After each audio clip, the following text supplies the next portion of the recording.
మహామహుడవని నిన్ను గలమెత్తుకుని ఆడేదన్.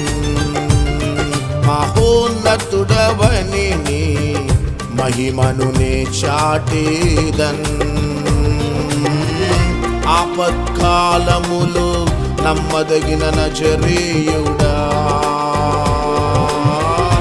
ఆశ్చర్య కార్యములు జరిగించు అద్వితీయుడా,